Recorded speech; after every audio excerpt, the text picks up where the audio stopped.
Ladies and gentlemen, welcome back to the Unstuck movement. I am your host, Rob Z. This platform was created to help you break those chains in your life that are holding you back personally and professionally. Today, we have the wonderful Alicia Farricielli with us on the podcast. And Alicia, I like to jump in with a powerful question right off the bat. We're talking about like inner child healing today. And I just want to know from you, an expert in this field, what is inner child healing? And why does this matter to our progress in life? Yeah, that's such a great question because a lot of people don't understand what inner child healing is. So inner child is that little part of you. Imagine yourself when you were 3, 4, 5 years old. If you can go back even further, that's fantastic. The part of you that was this carefree portion, we didn't really, as we're young children, we didn't really care about what happened in the world. We just wanted to play. We just wanted to feel safe and feel loved. And of course, have our basic needs met. But we really were just kind of spontaneous. We just did different multiple things until we got into society more. Our parents started telling us how we needed to start living. Society started telling us, our teachers, our friends, and then we start to get into this little box. And so the inner child's put in this little box, and it's not quite free to be exactly who it is most of the time. And so that creates wounds inside of us. And so that's really what the inner child is. It's so important to start healing this inner child because, first of all, when we start healing ourselves, we start healing the world. And who in today's society doesn't want a more healed world? Because it benefits all of us. Second of all, when you find yourself up against obstacles such as you can't get somewhere in a certain promotion in your job, or you have a business and you can't hit that next number, or you have a relationship and you're constantly going after the same person, you're reading the same patterns, or you're having the same fights with your spouse or partner. Those things can a lot of times are tied into inner child wounds. So when we start to heal those, we start to see people differently. We start to see our lives differently. We start to have more compassion for other people and situations and stuff too. And that creates such more joy and happiness in our lives. Very true. And, a lot of the times, and I love this conversation, by the way, because this is the kind of stuff like going back to the root of the issue, right? If we're talking about breakthroughs on this podcast, the root of the thing you're stuck in goes back to, your earliest memories or even things you can't remember or you don't remember, right? Right. And so it's so important. And oftentimes I'm going to say women are more open to it. Guys, on the other hand, might not be as open to the concept, right? So helping them to understand why this is important to dive into this part of yourself and to heal these things will help you find those breakthroughs. And those breakthroughs in your life, the things that you're stuck in, they might look totally different, right? They might be financial things. They could be relationship things. They could be fitness things, whatever it is. Like there's a block there for some sort of reason. So I'm really excited to talk to you and to go deeper into this. Before we go there, though, Alicia, I got to welcome people here to the platform. I created this podcast because I wanted to have people come on who have true testimonies of breakthrough, who've had amazing breakthrough in their lives to show you, the listener, that it's possible for you also. You can find a breakthrough in every single form and fashion in your life. We're sponsored by the Connected Leaders Academy. Check out connectedleadersacademy.com, and also sponsored by the Pro Podcaster Academy. So if you want to launch your own platform and launch your podcast that builds incredible connections for you, great relationships in your life personally and professionally, also leaves a lasting impact on the people that you come in contact with, I encourage you to launch your platform. You can do that at robzwentz.com. Today, Alicia Farricielli with us, a certified life and health coach specializing in inner child healing, intuitive guidance, and personal empowerment. With 20 years in marketing, PR, and entrepreneurship, she now helps clients overcome limiting beliefs, build self-worth, and embrace life-changing transformations. I'm just going to go into some of your personal story to understand why this is what you do. So what was the inner child wound or wounds that kept showing up for you that were holding you back in your life that made you know this is the direction I have to go in? Yes. So there were so many of them. They all really tied into safety and self-worth. But I tell people, I'll kind of take people back to my childhood was I grew up in a super conservative, fear-based, like super, super fear-based religious family to where it was, if you did something wrong, you had this screaming hellfire damnation fear that was put inside of you. And so imagine being from that coming, I say from my mother's womb in, that's what you're brought into. So I think was naturally a more carefree child. Would have, very creative, very, very loving, have had such a great loving heart to myself as a child. And I know this from doing the inner child work and going back into this. Um, but I was so scared and so timid and so shy and so afraid to do anything because I had all this fear basedness that was around me. It was in my parents, was in their friends, was inside their church community, and my schooling up till about second or third grade. And so all this surrounded myself really started that development. And so once you have that inside of me, that kept me from thinking that I was really worthy of anything because I had to be perfect. I had to earn love. I had to earn, like God's love. I had to earn all this stuff inside of my childhood self that I just didn't see the value of who I was individually. And so as I was getting through, I kind of went through those years, in my early teenage years, just decided, I was kind of done with this. I was so stressed out. I was anxious as a child. I had like major nervous tics going on. And that's to me it was a huge sign to my parents, like something's not right with this child. But no, it was, they didn't, unfortunately, we're not able to. It was more like something was wrong with me as opposed to something was wrong with my environment that was causing me to be so anxious and fearful. So I get into my teenage years. I'm like, you know what? I don't care anymore. And so I started rebelling. And I was so angry. I had so much anger inside of myself that I wanted my parents to know how much I was hurting, but at the same time I didn't want to hurt them because I had that love for them. Yet I wanted them to know how much I was hurting. So I did crazy stuff, probably a little more close to the normal stuff. So I stayed grounded my entire teenage years. Ended up getting pregnant when I was 19 years, or had my son at 19 years old, got married, ended up at divorce by the time I was 30. And of course, that was another frowned upon. So I had all this shame and guilt that was put inside of me in my early adult years, that coming through from my child to teenage until early adult years. And that takes me like in being a single mom for about 10 years. That was a whole nother trauma that was associated beside this, but I didn't feel like I could rely on anyone to really help me. So I had to do it all myself. And so I hustled and I stayed on this train of anxiety and scarcity. And it was just like, you weren't trying to figure out how I was going to pay bills one month, but then I'd have an overflow of money, but I couldn't hold on to it because then the next month, it was going to go away. So it's just like these child patterns that were fear-based and scarcity-based that was coming from my childhood. At about 35, and about 35 years old, I would call myself a mental breakdown, if you want to define it, to where I was at my point. I was like, I can't go on living my life. I don't want to live my life anymore. It's either one or two things. It's either it's got to change or else I'm done.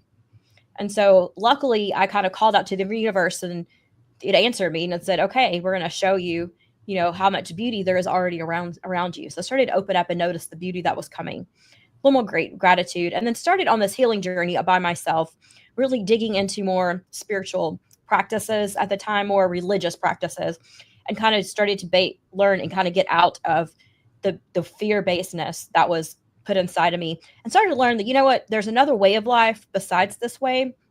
And so if I've been lied to before, what's to say not been lied to now? Or I'm not. So I kind of started to debunk and started to deconstruct from a lot of the religious trauma that I was put under, and started to come into a true kind of blossomed a little bit. So I, had an event company. I got so burnt out working 80 hours a week, making as little profitability for myself. It was a profitable company. You just had a lot of expenses to go along with it, So after that, I was on burnout. So that was a whole thing. Burning out was related to inner child traumas as well too. Couldn't say no, people pleasing along with it. Got into real estate, and then decided after that, I was like, I always wanted to be a business coach, but I had this limited belief that I haven't had multi-million-dollar businesses. So what's to say I needed to? Then I realized, it hit me. I was like, that's a limiting belief. What's to say I can help people. I can do things.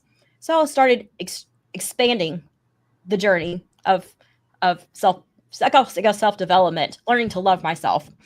And so once I started to do that, I hired a coach who got me, got into like energetic work, taught me breath work, meditation, ways to start to get all the energies that were stuck inside of me that was causing me to not be able to heal. So once those are starting to be removed, my heart center was open enough to be able to receive in the help that I need. So once I did that, I was like, there's still something missing. And so about 3-4 years ago, I was like, what is this? What's going on? What else do I need to add on? Inner child works came, like, I kept hearing about that. I was like, okay, well, I learned about that in college psychology classes and reading books and multiple other stuff, but I didn't know exactly what it was. So once I started diving down into that and using spiritual guidance to guide me through that, I realized it was little Alicia this whole entire time that was still screaming because I ignored her for my entire life. Everybody ignored her. She didn't feel loved. She didn't feel safe. She didn't feel seen. And therefore, she didn't feel worthy.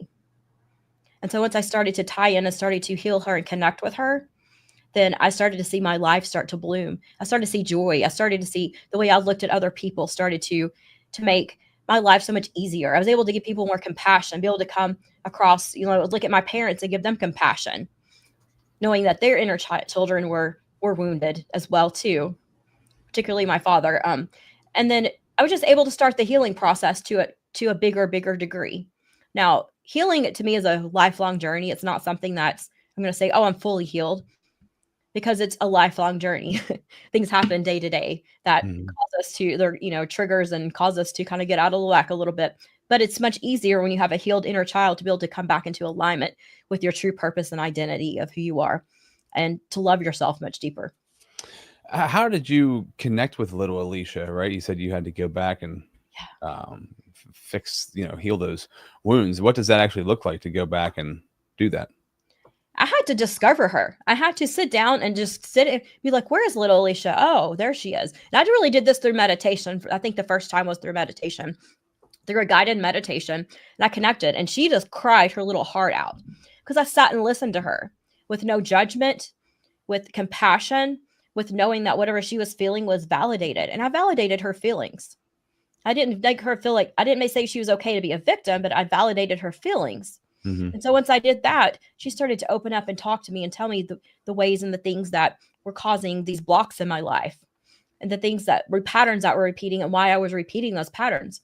And so once I started to develop that relationship with her and started to nurture her and started again listening to her and letting her know that I'm now the parent for her, and comforting her and letting her know, hey, you went through all this stuff in your life, but now I'm wise enough, I'm strong enough, and I can be your parent now, and I can give you the love and support that you need. Now, she still acts out. I'm not going to say that, but I know now it's like, okay, that's my inner child. Little Alicia is over here acting out, and I need to connect back with her and spend some time with her. We'll spend some time, and I'm in a kind of meditation, just talk to her and listen to what is she trying to tell me? What does she need at this moment? And I'll give that to her. And I'll sit and just love on her. I'll literally give myself a hug sometimes and just love on her and cry and let her cry her tears out. Let her scream. Let her be angry. Let her be happy. And happy when she wants to be. And so once that happens, I have a much healthier, more healed inner child that wants to radiate joy, because it's the creative parts of us. And so if we're blocking that's basically you're blocking the creative parts of yourself if you're not healing your inner child. If you're not letting it talk to you. And so when I start to do that, I start to get more creative ideas. It starts to blossom. I start loving people more. I know if I go and I'm having a hard time difficulty with just not wanting to be around people, or just like having this anger with people, even a certain person, I can go back and talk to her and say, it's okay. It's okay you feel this way. It's really understandable. But you know what? We're okay. I'm going to give you the safety and love and nurture you as you need to be at this moment. I heard a little while ago, I forget where I heard it, but it was like, we have different kinds of authoritarian figures inside of us, and we have the child inside of us, right? But then there's also the parent. Yeah. But what kind of parent is it, right? Because you can have a parent in you that is always talking down to your inner child, beating them up, just kind of like tearing them down. And then there's a kind of parent that is very lackadaisical and doesn't do anything and kind of lets the child run rampant, which is also a huge problem. But then there's the middle ground of that parent that creates healthy boundaries, but has boundaries, right? Because we Mhm. need boundaries, we need limits to have freedom. So it gives us that freedom inside of boundaries. We give ourselves that freedom inside of boundaries to express ourselves, like you said, because that's where our creativity comes from, and tapping into those sorts of things with ourselves. So I think it's really important to, especially coming from a very controlling background, that's the parent you Mhm. had in your head, right? A very Absolutely. controlling parent. How, I mean, I know you just gave me a good detail of like, okay, so talking to that inner child, stopping for a minute, spending some time with yourself, right? I think that's the big question for people is like, how do I actually rebuild that relationship? Because that relationship is very important. That knowing that we're like safe and okay, right? That's a very important place to be at. So on a daily basis, what does that look like for you? What do you advise people that you work with to do? They can't be coaching with you every single day, right? So on the days they're not, what do you advise them to do to make sure that they're not letting that domineering parent or that subservient parent get like out of control? Yeah, so that's a great point because there's such a balance. My inner child wants to play all the time. And I have to like she would spend all day playing because she's carefree and she's kind of almost felt like making up for her childhood in a certain way. Not that I wasn't allowed to play, but play freefully and the way that I wanted to play. So I have to reel her in. I have to be like, you know what? I'm gonna get right today. We have to buckle down and we have to work hard because we got some deadlines coming up. We got some things we want to accomplish. The both of us we want to accomplish. We want to do because we want to help more people. And so I'm able to talk to her and be like, hey, let's do this. You like this certain way. But I have 2 hours tomorrow that if you want to go, I live near the beach. You want to go walk on the beach tomorrow? We're gonna go walk on the beach, and I will pay attention and listen to you on the beach. And then I'll spend I got 5 minutes here. Let me sit and talk. And so I really, especially when my clients are starting this process, I want them to spend it 5, 10, 15 minutes a day, if possible, to tap into and see and ask their inner child how they're talking. Because if you ask kids when they're okay, when they're in a healthy environment, you ask in a safe environment, how are you feeling today? They're going to tell you. The kids will talk to you if they feel safe and comfortable to you, like you're not going to judge them or restrict them into that box. We've taken this child out of the box, so now we want it to stay that way. So we're going to ask them how they're feeling today. We're going to notice the things that are triggering them. And then when that happens, we're just simply put our hand on our heart, breathe into the space, close our eyes, and say, I'm safe. You are safe, little. Name your inner child. Mine's little Alicia. You're safe, little Alicia. I have you. I'm protecting you. Certain things will trigger me where I don't feel safe. Certain things, people will say something where I feel like I have to go, especially I'm going down this whole path. I'm like, oh my gosh, my world's gonna collapse. We all have those moments. And so it's like, wait a minute, little Alicia, we're okay. We're safe. We're predicting something that could happen in the future that's not necessarily gonna happen. But Yeah. we're safe. And if it does, we're okay. And so that's the parenting that I needed, was to feel the safety and the love. So I have to give extra love to mine. Some of them, if you grew up in a household where you had so much love and so much, sometimes parents can be, I guess they're calling them helicopter parents now, I'm not sure, where they can be overbearing and too much love almost. Um, Sometimes you have It's to reel usually that back. that kind of love is usually it's usually a misplaced kind of love though. It's Oh, like a absolutely. love out of guilt or a love out of anxiety or something like that. Yeah. So sometimes you may have to play with your inner child, but if you sit with your inner child and you will know the way that you need to be parented at the time. If you sit and get to know your inner child, but you have to listen to it, and you have to listen to it and listen to it, and not be like the dominator parent. No, you're not supposed to feel this way, which is how most of us are doing with our inner child. No, no, that was our childhood. You're not allowed to feel this way. We have to push and move on. Right. Well, the your inner child doesn't understand that because they're still stuck in that state of mind. And it's okay. That's where we want them to be. I think you're giving a really good point there too, because you know, to stop, and this is just like with kids, if you have kids, like this is the situation, or if you're in any form of leadership, right? It is to stop and acknowledge the person, Yeah. acknowledge them as being a human, Yeah. acknowledge like, I know you're going through something right now. It's like loving you enough to see you where you're at, but also loving you enough to not let you stay there, Yeah. right? To take action. So Yeah. I'm seeing you where you're at. I see what you're going through, but at the same time, I'm also here to help you get past Hmm. where you're at right now and take action. But you can't taking that action without the acknowledgement and the validation leaves that's where that energy gets blocked, right? That's where that thing gets trapped, where you're going to keep going back to that place without healing it. Do I have that right? Am I understanding that right?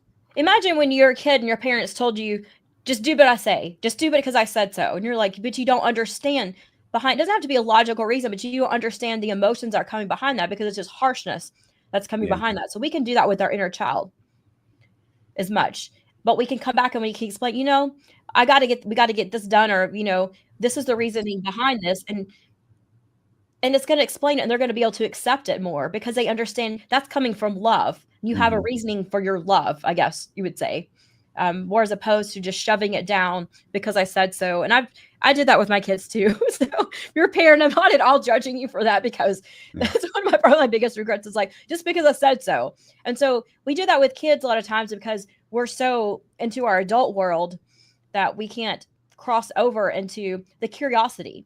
And the curiosity at kids and the curiosity in your inner child is such a beautiful part of us. And that's what keeps us going. That's what creates all these amazing things that happen in the world, all these beautiful businesses that come up, all these beautiful connections that we have with each other. It's from the curiosity that we have. Absolutely. So we have to keep that portion of us. And if we shut that down with just because I said so, or no reasoning behind that, they can't get curious about it. Yeah, our curiosity gets crushed right throughout our life. That's really a very important key to that. And thinking about like how can being a parent impact your own journey? Because oftentimes when I have a almost 6-month-old, and I have a 10-year-old and then almost 6-month-old, and so you can be like,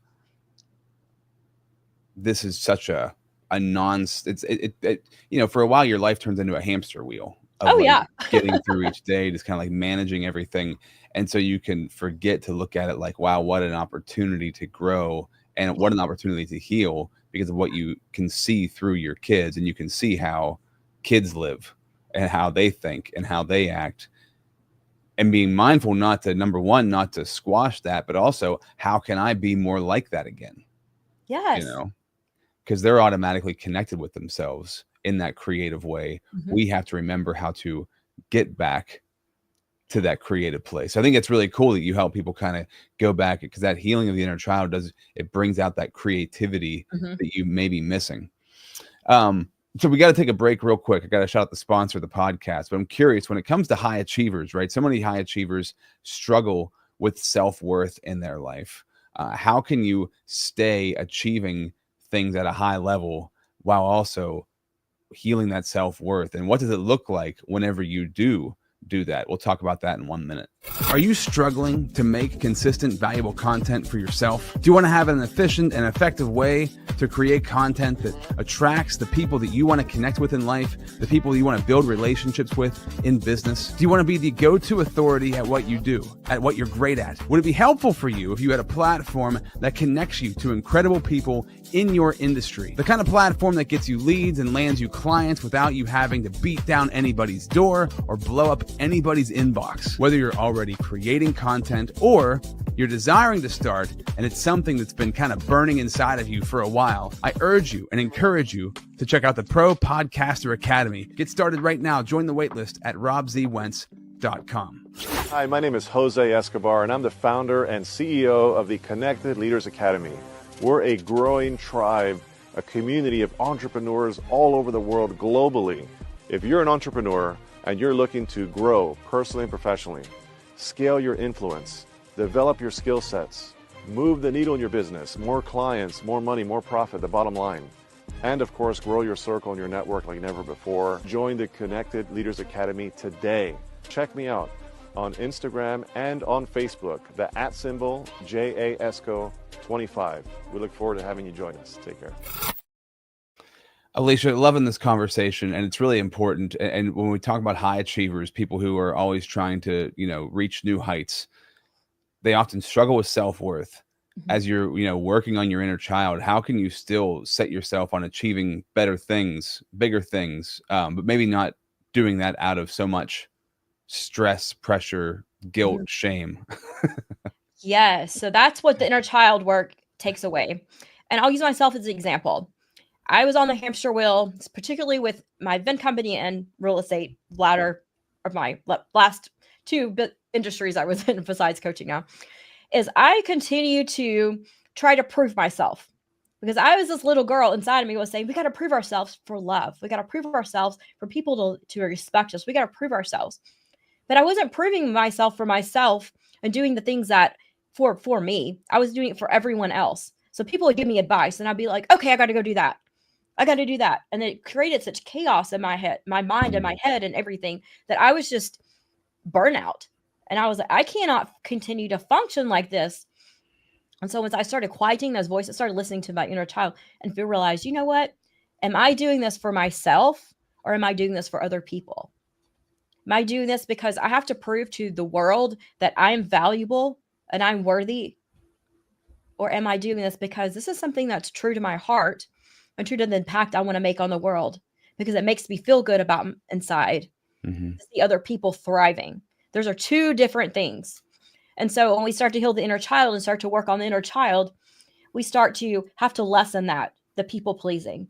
We have to we start to lessen the unworthiness, or because I'm finding so many entrepreneurs, and it breaks my heart that they're working like they're proud. I'm working 80 hours a week and I'm hustling it up and all this stuff. And and when you see the post up, it's like, that's nothing but trying to prove that you are worthy to other people and that you are better than other people, than to come off of that. I'm sorry, unless you're a doctor, surgeon, your job actually depends on it, there is no reason for you to have to hustle and to keep working just to work. Slow down. That's where the magic happens, is in the slowness that we take and the times that we reflect back. And I notice I'm on the hustle train. First thing I do is like, I stop and I'll take a week or sometimes a month. I've taken months off besides working with my clients of doing all the other extra stuff to build the business. And it's amazing how many clients I get in that time. How many awesome things, because the opportunities are always around us, but we're not noticing those because we're still on this hustle train of having to work. And I'm not saying you shouldn't work. You have to work. It's such a big polar opposites here. It's like, no, let's go on this flow and let's not work at all and just like manifest and see what comes into the world. And then we have to make stuff happen. There are times that we need to work to rev it stuff up and make it go, but we shouldn't be forcing and making stuff to happen. Because if it's meant to be yours, your opportunities are going to rise, but you have to take those opportunities, and that's where the work is. But if we're not looking at the opportunities and we're still focused on what everybody else thinks about us and what we have to prove to the world, we're not going to see those opportunities arise. Yeah, it's really true. And,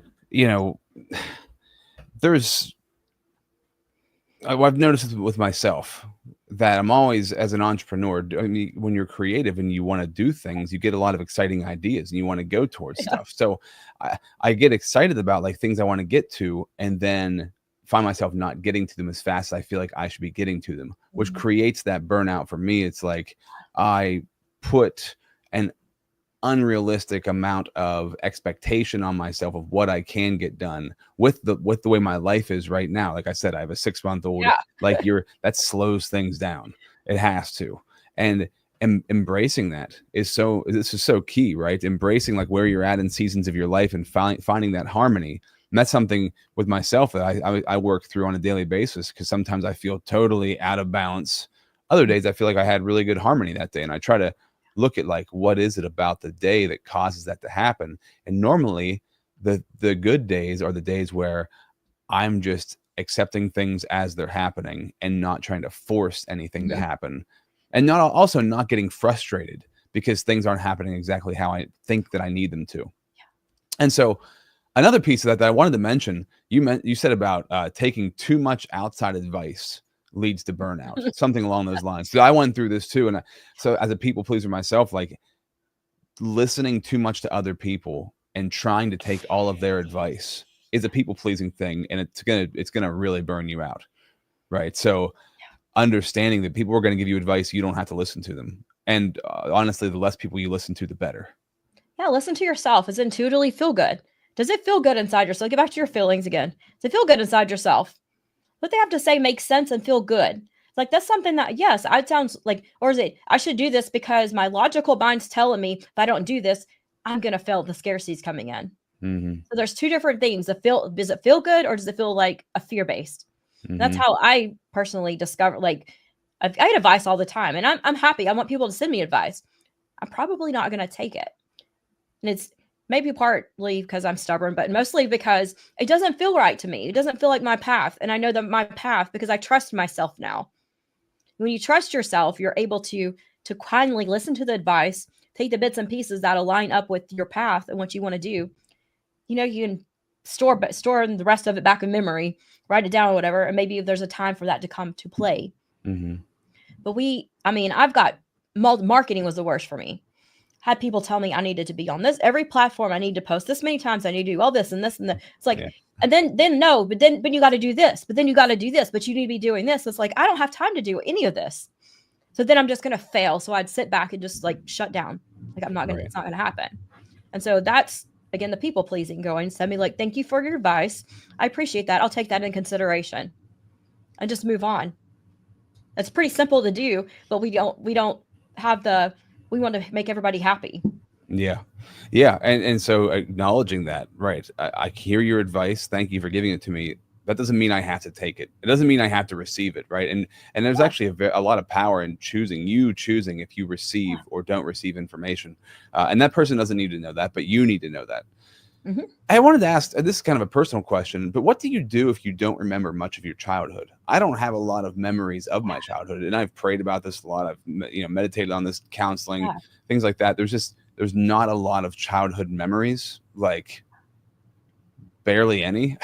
And I didn't have like a horrible childhood or anything, but there's just not a lot there. My parents were divorced, and there was definitely my inner child needed like somebody in those situations. But there's just not a lot of memories there. What do you do in a situation like that? So it's made you put that out because I'm actually in the process of writing my book. So I'm having to go back and find a lot of these memories that I've subconsciously packed down from either I didn't feel they were necessary at the time. Most of the time we pack our memories down is because when we're children, we don't know how to process it. Yeah. So we just pack it down, forget about it, and move on, which is pretty much what we're taught. Hypnosis is a great tool. So if you find a great hypnotist, by hypnosis, not like you see on TV where they make you do crazy things. I'm going to put that out there. I'm sure you're not going to talk like a chicken or something. Yeah, they're not going to get you talking, but they're going to help you go back into your subconscious to retrieve some of these memories. They could take multiple sessions to do that. That's a great way to do it. Meditation, just sitting and then talking to your inner child and be like, what is the one thing you remember about your childhood? And just seeing what pops up. And then I always call in for divine intervention. Like, tell me what I need to know right now. It needs to be healed. And I think when you do that, the right moments will come up. If you're not getting anything, it may be the fact that you're not ready for those moments to come up. Look, notice things that trigger, like if you have a certain, like a balloon somewhere, you're like, oh, that reminds me of my childhood. Think about what that memory was. Or this looks like little things like kind of neglistic or judgalistic, whatever, that may bring back your childhood. Photos are a big thing. Some people don't have a lot of photos. Some people do. If you have photos, going through the photos and just trying to see yourself as that child. You're like, how was I feeling? And notice the expressions on the faces and notice the things that we're going through and try to remember that. For your listeners, I have a major, huge traumas out there. Work with a licensed therapist that deals with trauma-informed therapist to go through all this, because when things start to come back, you're going to need you're going to need that support system to be able to guide you through. And by that, I mean like any type of like physical, sexual, emotional, major traumas. There, definitely get the help of a licensed trauma therapist to help walk you through that. There are some that will do some hypnosis with you, but if you find hypnosis, find someone who is licensed hypnosis. They're a little bit different to be able to walk through things that may come up for you. Some people have a great experiences doing what they call plant medicine. So if that's something anybody's open to, ayahuasca, there's multiple mushrooms, multiple different things that in a legally safe environment, especially with you have a trauma-informed therapist around, could be a safe way to start to retrieve some of these memories. But just know, I feel like when the time is ready, the memories will come up. Mm-hmm. Sometimes you start to dig for stuff that we're not really ready for. But if there's something you're really like, you're curious about, and you're like, something happened, something's not right, I would suggest kind of going down some of those routes and retrieving that so you can heal from it. Oh, thanks, Alicia. That's great advice. And, it's one of the things I got one time because I was I was really praying about this, and I was just like, going to therapy, and I really felt God tell me that it doesn't matter what happened in the past. Look, who are you going to create in the future, right? Because I was kind of like obsessing, and I think this is also where people get to sometimes, Yeah. like obsessing over what happened, or obsessing like on trying to fix who you were. And the clear message that I got was, you don't need to go back and figure out everything. Yeah. Just look forward to who you want to be, right? Mhm. But there is the healing that needs to be involved there. But we can become really obsessed in that and get stuck in the past. That's what people end up going to therapy for 20 years and never seem to get anywhere, right? Yep. It's like there's a moving forward that needs to happen. So really good advice. I really love the work that you're doing and commend you for doing it, because it's super important. If people want to check out more about you, you have a free inner child workshop. If you're watching this right now, you can see it on the screen. If you're listening, it's aliciafarricielli.com/free inner child workshop. The link is also in the bio for the episode. Can you tell a little bit about this workshop, what they can expect if they check it out? Yeah, so it is kind of a Inner Child 101 workshop that I've created for people that want to learn more about their inner child, want to connect with their inner child. And I think there's 2 or 3 different exercises in there to help you connect and start to get to know your inner child with it. So it's a great introductory course to inner child work. Even if you've been doing some inner child work, I'm sure you'll find some good tidbits in there to implement and to add into your practice as well. Cool. I love that. That's really cool. So I encourage everybody watching and listening to check out that workshop if this sounds like something that would be powerful and effective for you. Also, I want to encourage you to be the authority in your space, be the expert in your industry, launch your platform. I can help you with that with the Pro Podcaster Academy. Go to robzwentz.com. Alicia, it's been wonderful meeting you and having you on. I love your story and how you're serving people. Is there anything you want to leave the audience with before we sign off? Just go do the work, heal yourself, because when we heal ourselves, we start a domino effect. Because you're going to get so excited when you start to you start to feel better, and you're going to share something with someone. You're going to share it, they're going to share it, and they're going to share it, and they're going to share it. And it's so cool how I see this happen by clients and my friends. It's amazing. Yeah. And so start lighting the candle, because your candle can light another candle. And that's how we start to change the world that we're live in, to just create this beautiful space for everyone to feel safe and secure and loved. And we all want that. Yeah, I love that. That's even my logo. Where's my hand at? There it is.